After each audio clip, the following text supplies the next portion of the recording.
विद्यार्थियों, राम लक्ष्मण परशुराम संवाद के इस 7वें भाग में आपका पुनः हार्दिक अभिनंदन है, हार्दिक स्वागत है। और जैसा कि आप स्क्रीन पर देख रहे हैं कि 7वां पैराग्राफ एक घेरे में आप दिख रहा है। और गोस्वामी तुलसीदास जी कहते हैं कि जब विश्वामित्र बोले ये मुनि को, परशुराम को कोई हरा हरा सूझ रहा है, ये राम लक्ष्मण को साधारण मनुष्य समझ लिए हैं या साधारण बालक समझ लिए हैं, तब जो है तब आगे लक्ष्मण जी कहते हैं और गोस्वामी तुलसीदास जी के माध्यम से जानते हैं कि क्या कहते हैं। लिखते हैं कि कहे लखन मुनि सीलु तुम्हारा, को नहीं जान विदित संसारा। माता पिता ऊरिन भयनी के, गुरु ऋण रहा सोच बड़ जी के। तब यहाँ पर कहे लखन, कहे मने लखन कहते हैं, मने लक्ष्मण कहते हैं, सीलु मने स्वभाव, और तुम्हारा मन तुम्हारा, और विदित, विदित मने विदित हुआ, प्रकट या परिचित। संसार मने संसार जानता है, संसार मने संसार, और उऋण मने ऋण से मुक्त। माता पिता उऋण भय नीके, उऋण मने ऋण से मुक्त या कर चुका देना, और भय मने हो गए, नीके मने भली प्रकार, भय नीके भली प्रकार से। और गुरु ऋण रहा सोच बड़ जी के, और गुरु ऋण मने गुरु का ऋण, सोच मने चिंता, और बड़ जी के, बड़ जी के मने बड़ी, बड़ी जी मने बड़ी जी के मने, जी मने हृदय, जी मतलब यहाँ पर हृदय है। तब इसकी व्याख्या विद्यार्थियों इस प्रकार के और कहते हैं कि जब तुलसीदास लिखा कि कहे लखन मुनि शील तुम्हारा, तो लक्ष्मण जी ने कहा कि हे मुनि, आपके शील को कौन नहीं जानता, आपके व्यवहार को कौन नहीं जानता, आपके शील को कौन नहीं जानता, आपकी नम्रता, आपके व्यवहार को कौन नहीं जानता। वह तो संसार भर में प्रसिद्ध, कौन नहीं जानत विदित संसार, कौन नहीं जानता, वह तो संसार भर में विदित है, सर्व विदित है। माता पिता उऋण भयनी के, और आप माता पिता से तो अच्छी तरह उऋण हो चुके हैं। और गुरु ऋण रहा सोच बड़े जी के, अब गुरु का ऋण रहा जिसका जी में बड़ा सोच में लगा है, जिसके जी में बड़ा सोच में लगा है कि अब गुरु का ऋण बस बचा, माता पिता के ऋण से उबर चुके हैं, अब केवल गुरु का कर्ज रह गया है, गुरु का ऋण रह गया है, जिसके बारे में आपका मन में विचार चल रहा है, जिसमें जी में बड़े जी, जिसका जी में बड़ा सोच लगा, मन में हृदय में विचार लगा है।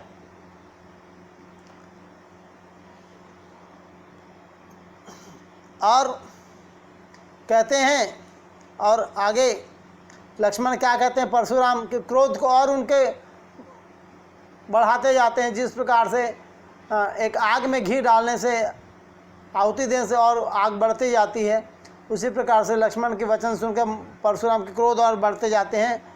और कहते हैं कि सोजनु हमरे माथे काढ़ा, सोजनु हमरे माथे काढ़ा, दिन चले गए ब्याज बड़ बाढ़ा। कहते हैं कि आगे आप सीधे आप पाठ्यक्रम में आप देख रहे हैं विद्यार्थियों कि सोजनु हमरे माथे काढ़ा, दिन चले गए ब्याज बड़ बाढ़ा, और अब आनी व्यवहारी है बोली, तुरंत देव में थैली खोली। और लक्ष्मण जी बड़े व्यंग्यात्मक वचनों में कहते हैं और मुनि के क्रोध को और भड़काने के लिए कहते हैं कि क्या देखिए कि यहाँ पर आया है कि हाँ, सोजनु हमारे माथे ही काढ़ा, सोजनु मने कि जो जन, और हमारे ही माथे काढ़ा, हमारे मत्थे ही पड़े हुए, और दिन चले गए ब्याज बड़ बाढ़ा। कहते हैं कि विद्यार्थियों यहाँ पर देखेगा कि हमारे माथे काढ़ा माने हमारे मत्थे पड़ गए, हमारे माथे पर लिखा है, या हम ही को मिलना है। और बड़ माने बहुत, बाढ़ा माने बढ़ गया है, बाढ़ा माने बढ़ गया, ब्याज मतलब जहाँ ब्याज बहुत बढ़ गया है, इस प्रकार कह रहे हैं। आनी मतलब लाओ, व्यवहारिया माने बोली, हिसाब किताब करने वाला, हिसाब व्यवहारिया मतलब हिसाब किताब करने। तुरंत देव मैं थैली खोली, और तुरंत माने शीघ्र, तुरंत मतलब शीघ्र। तब इसकी व्याख्या जो विद्यार्थियों इस प्रकार होगा कि लक्ष्मण जी जो है उनके कहते हैं कि सो जनु हमरी माथे एक आढ़ा, दिन चले गए ब्याज बड़ा बाढ़ा। अर्थात वह माने हमारे मत्थे ही काढ़ा था, बहुत दिन बीत गए हैं, इससे ब्याज भी बहुत बढ़ गया होगा। अब किसी हिसाब करने वाले को बुला ले। अब आनी बिहारे बियोली, अब आनी व्यवहारिया बोली, अब किसी हिसाब करने वाले को बुला लिया है, मैं तुरंत थाली खोलकर दे दूंगा, ब्याज बहुत बढ़ गई। इस प्रकार से व्यंग्यात्मक शब्दों में जो है लक्ष्मण जी कहते हैं। तब आगे गोस्वामी तुलसीदास जी क्या लिखते हैं कि सुनी कटु बचन कुठारा सुधारा, हाय हाय सब सब पुकारा। और भृगुबर परसु दिखाव ही मोही। देखिए विद्यार्थियों, बड़े सुंदर ढंग से यहाँ पर गोस्वामी तुलसीदास ने लिखा है कि सुनी कटु बचन कुठारा सुधारा, हाय हाय सब सभा पुकारा। भृगुबर परसु देखाव बहु मोही, विप्र विचारी बचाओ निप्रदोही। और इस प्रकार से सुनी माने सुनकर, कटु वचन माने कटु वचन, कड़वे वचन सुन करके, लक्ष्मण के कड़वे वचन सुन करके परशुराम जो है अपने फरस और धले तो कुठार में कुठारा और सुधार में सुधार का, हाय हाय सब सभा पुकार, हाय हाय करके सब सभा पुकारने लगती, उसकी बात हो रही है। और यहाँ पे एक शब्द जो आया है निपदोही, निपदोही माने राजाओं के शत्रु, निपदोही मतलब राजाओं के शत्रु की बात हो रही है। तो इसकी व्याख्या इस प्रकार है कि विद्यार्थी ध्यान से सुनेगा कि लक्ष्मण जी के कड़वे वचन को सुन करके परशुराम जी ने अपने कुठार को संभालने लगते हैं, सब पकड़ने लगते हैं, इस प्रकार से जैसे और आवेश में आ जाते हैं। और तभी जो है हाय हाय सब सभा पुकारा, तभी सारी सभा जो है हाय हाय करके पुकार उठी।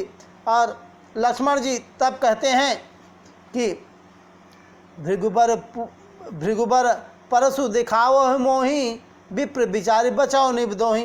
तब लक्ष्मण ने कहा कि हे भृगुश्रेष्ठ, हे भृगुवंश मुनि परशुराम जी, आप मुझे फरसा दिखा रहे हैं, भृगु परशु दिखाओ ही मोही, अब आप मुझे फरसा दिखा रहे हैं, पर विप्र विचारी बचाओ निबदोही, पर हे राजाओं के शत्रु, मैं ब्राह्मण समझकर बचा रहा हूँ, आपको मैं ब्राह्मण समझकर बचा रहा हूँ। विप्र माने ब्राह्मण समझकर मैं आपको बचा रहा हूँ। और आगे गोस्वामी तुलसीदास जी क्या लिखते हैं विद्यार्थियों, बड़ा ही रोचक वर्णन है और बड़े सौभाग्य की बात है कि आप इस राम लक्ष्मण परशुराम संवाद का अध्ययन कर रहे हैं। लिखते हैं गोस्वामी तुलसीदास जी कि मिले न कबहु सु भटरन गाढ़े, द्विज देवता घर ही के बाढ़े, अनुचित कही सब लोग पुकारे, रघुपति से नहीं लखनु नेवारे।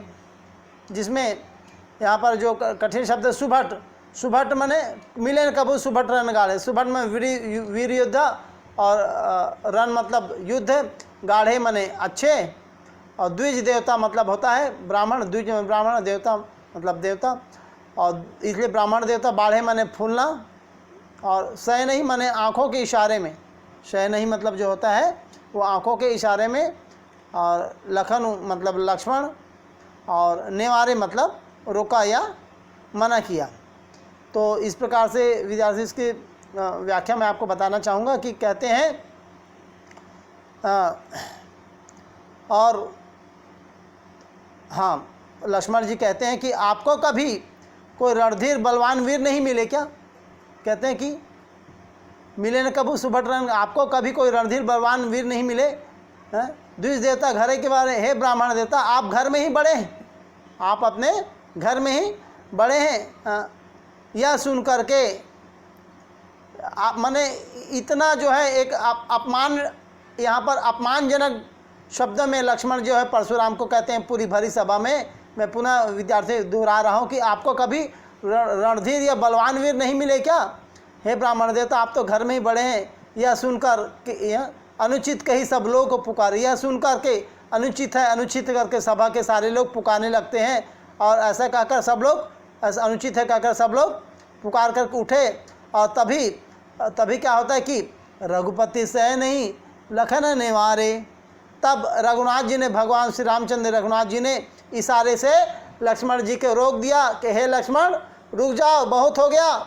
और क्या कहते हैं गोस्वामी तुलसीदास जी ने अंत में, यहाँ पर इसमें दोहा में, आपके पाठ्यक्रम के हिसाब से इसमें दोहा में लिखा गया है, जो कि रामचरितमानस से लिया गया है। कहते हैं कि दोहा, लखन उतर आहुति सरिस भृगुबर कोप कुशानु। लखन उतर आहुति सरिस भृगुबर कोप कृषानु। बड़ देखी जल सम बचन बोले रघुकुल भानु। लखन सिया रामचंद्र की जय, उमापति महादेव की जय। तो कहते हैं यहाँ पर लखन मतलब है, कठिन शब्दों में लक्ष्मण, आपको बता दूँ इसको कोई कठिनाई वाली बात नहीं। सरिस माने शब्द जो है श्रमान है, और भृगु पर कोप माने उसी को कह रहे हैं कि भृगुवंश माने परशुराम को कह रहे हैं। और क्रोप माने क्रोध, कोप माने क्रोध, और कृषानु माने आग, और रघुकुल भानु माने रघुवंश के सूर्य श्री रामचंद्र जी, रघुवंश के सूर्य श्री रामचंद्र जी। तो विद्यार्थियों इसकी व्याख्या इस प्रकार है कि लखन उतर आहुति सरिस भृगुबर कोप किसानो, और बड़ी देखी जल संबचन बोले रघुकुल भानु। लक्ष्मण जी के ये उस उत्तर से जो आहुति के समान थे, माने आग में घी डालने वाला, ये आहुति देते आज जो आग और भड़क जाती है, परशुराम के गुस्से को और बढ़ा देने वाले, ऐसे उत्तर से लक्ष्मण जी के उत्तर जो आहुति समान थे, आहुति सरिस, लखन उत्तर आहुति सरिस से लक्ष्मण के उत्तर जो आहुति समान थे, परशुराम जी के क्रोध रूपी अग्नि को बढ़ते देखकर भृगुबर कोप किसानु। परशुराम जी के क्रोध रूपी अग्नि को बढ़ते देखकर बड़ देखी जल सम वचन बोले रघुकुल भानु। और उस अग्नि को देखकर रघुकुल के सूर्य श्री रामचंद्र जी जल के समान शांत करने वाले हैं, वो शांत वचन बोलने लगते हैं। मैं फिर से पुनः इसकी पुनरावृत्ति कर रहा हूँ कि लक्ष्मण जी के उत्तर से विद्यार्थियों, ये जो है आप यहाँ पर ये देख रहे हैं कि हम इसमें इसकी व्याख्या बता रहा हूँ कि लक्ष्मण जी के उत्तर से जो आहुति के समान थे, घी में आग डालने वाला, आहुति डालने से जो आग और बढ़ती उसी प्रकार थे। परशुराम जी के क्रोध रूपी अग्नि को बढ़ते देखकर, उसकी लक्ष्मण व्यंग वचनों से परशुराम के क्रोध के और बढ़ते देखकर रघुकुल के सूर्य बड़ देखी जल सम बचन बोले रघुकुल भानु। रघुकुल के सूर्य श्री रामचंद्र जी जल के समान, जो कि जल के समान शांत करने वाले शीतल वाणी बोलने लगे। और विद्यार्थियों, ये आगे क्या होता है, राम लक्ष्मण परशुराम संवाद जो है यहीं समाप्त नहीं है। और आगे क्या होता है, अगर इसको आपको और जानने की जिज्ञासा होगी तो इसको आपको रामचरितमानस में इसका बाल कांड का आपको अध्ययन करना पड़ेगा, इसके आगे का। और इसके अगर जिज्ञासा है तो निश्चित तौर पर आप अध्ययन करिए। आपके उज्जवल भविष्य की कामना करता हूँ। भगवान राम की कृपा, तुलसीदास जी की कृपा सब पर, हनुमान जी की कृपा, भगवान शिव की कृपा सब पर बनी रहे। इन्हीं शब्दों के साथ बोलिए लखन सिया रामचंद्र की जय, पवन सुत हनुमान की जय, सभा में तुलसीदास की जय। और विद्यार्थियों, इन्हीं शब्दों के साथ जो है मैं अपनी वाणी को विराम दे रहा हूँ। उम्मीद है ये व्याख्या आपको समझ में आया होगा। जय हिंद, जय भारत।